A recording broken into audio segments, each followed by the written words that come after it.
Mike Tyson nagalit na. Sinampal si Jake Paul sa kanilang weigh-in.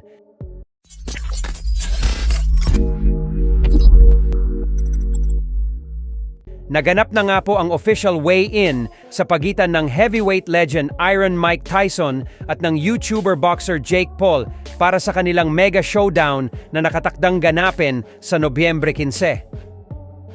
Sa weigh-in po ay kapansin-pansin na bagamat may edad na 58 taon si Tyson, ay talagang nasa napakagandang kondisyon na ito.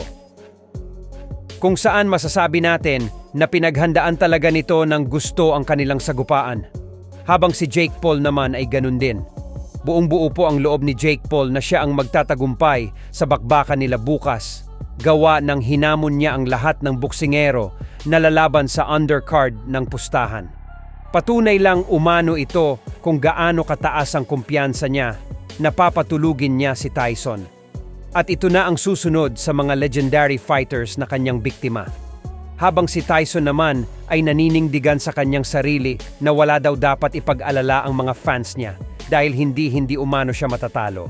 At sa kabila umano ng kanyang edad ay sigurado daw na makukuha niya pa rin ang tagumpay sa laban. Samantala, kinailangang kalad ka rin si Mike Tyson palayo sa galit na si Jake Paul matapos sampalin sa mukha ang YouTuber sa weigh-in.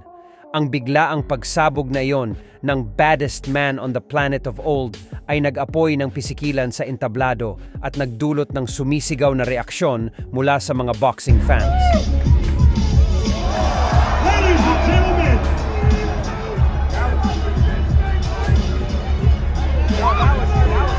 Samantala, huwag din po nating kakalimutan ang nakatakdading lumaban sa undercard ng Tyson versus Jake Paul bukas, ang current WBC Welterweight World Champion Mario Barrios, kung saan dedepensahan nito ang kanyang titulo kontra sa world title challenger na si Abel Ramos.